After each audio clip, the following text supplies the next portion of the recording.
Welcome to Shorty SuperCoach and welcome to another player profile. We're going to take a look at a man who burnt many of us last year, including myself, and that's Jack Billings. Now, he caused us some pain last year. I think many of us went with him, was looking good through the pre-season, had shown good signs in 2017, averaging 92. Round one, we were laughing, scores 133 against Brisbane, and then it all went terribly pear-shaped. A run of awful scores in what was a dismal first half of the season had many of us with an absolute headache caused by the young man. And look, many of us got rid of him at certain stages. I hung on probably too long before his value was just really worthless compared to what we did pay. And then, as we can sometimes see, he somewhat came good in the second half of the season just to rub a bit of salt into the wounds. But why am I talking about him? I want to put it on the record early that I think he's going to bounce back. And I'm not saying pick him. I'm not saying lock him in, because obviously he's under the odds for what he can produce. But I'm just saying don't rule him out. Don't put him onto that list where we say, burn man, never again. Don't put him there, because I think there's enough there that he could potentially get back to, well, I would say a career high average. That might be a little bit to sum up at this early stage, but I do want to put it out there nice and early, just in case it does come off, that I really am backing him in for a good season. Now, some of his numbers. Now, his averages year on year, 2014, 61.1.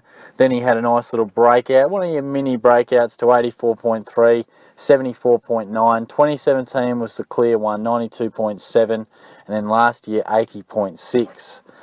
Now, it was a tale of two halves. Of course, as I mentioned off the top, rounds 1 to 11 saw him average 19.4 touches a game and 69 SuperCoach points.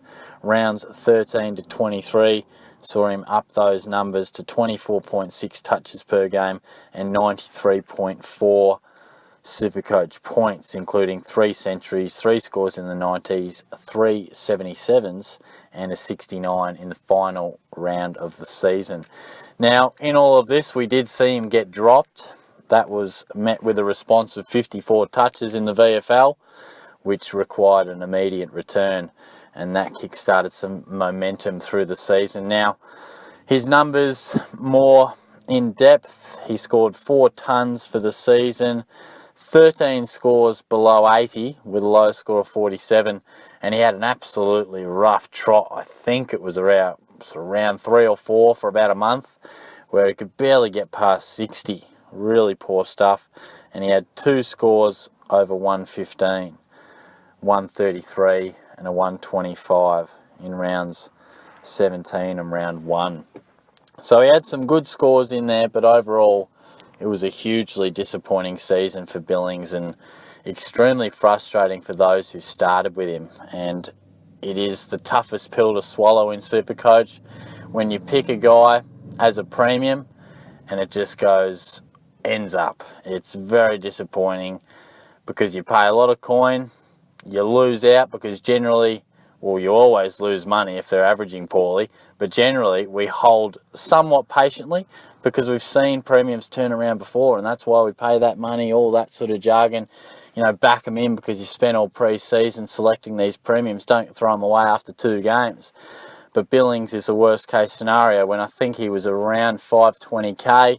You stick with him, then you go, oh, he's lost 100k, I've almost got to stick with him, surely he's going to turn the corner, and they just don't. It's very, very frustrating. So that's all last year though. Why am I saying he's going to turn it around? Why do I like him? Well, look, off the top, I'm a massive Billings fan. You guys know that. I pumped him right up last year. I really pumped him up. Apologies if you jumped on board and got burnt, but I went down in that burning flames as well. I really do enjoy what he can bring to the table as a player. We haven't seen it consistently yet, but he is a nice ball user. I know he didn't see much of it last year. I love his ability to cover the ground and be a bit of a link man from the midfield to the forward line. He is quite a dynamic player, and I do think we're going to see more midfield minutes. There's already been a bit of media coverage about how he wants more midfield minutes. I know Hanbury's joined the side, but I think a guy with Billings' class needs to be more so in the midfield. And there was talk of should he be traded but he's a former top 5 pick or whatever he was. What was he, pick 3 or something like that? He's got plenty of talent. Why did he have a stinker last year? Well, look, confidence is a massive thing for a footballer. And having watched him play, and many St Kilda players, they had a poor year. It was a year that they didn't expect. They thought they would bump it up, and they bumped it a cog or two down.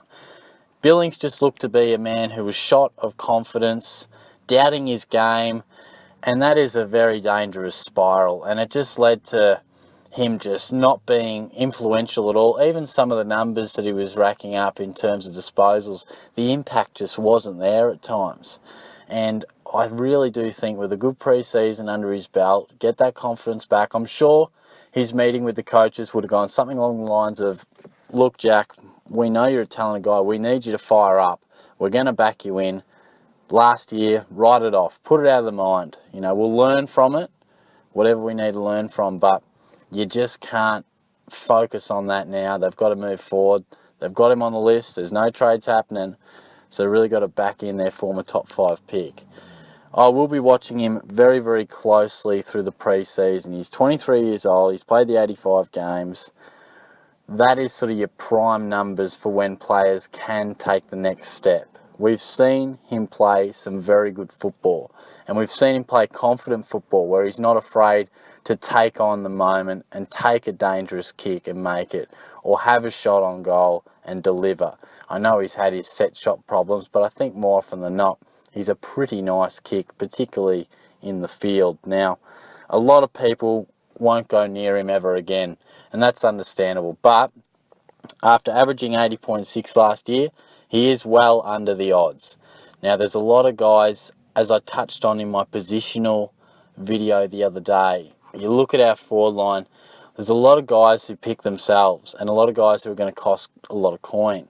Now, Dangerfield a must-have. Heaney is a must-have.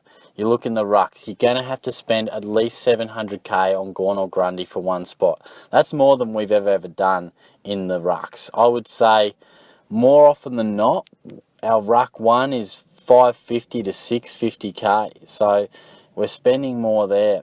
And there is always guns in the midfield that we got to pay the big dollar for. Are you going with James Sicily or a Jake Lloyd in the back line?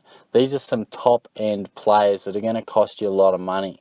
What's my point? The fact is, I think at some stage, you've either got to make the decision to say, I'm going to have one less premium and a rookie, or am I going to try to get that extra little bit of coin by moving down to more of your mid-price type? A bit of a substandard premium or a sub-primo. They're not quite at your absolute 500k plus.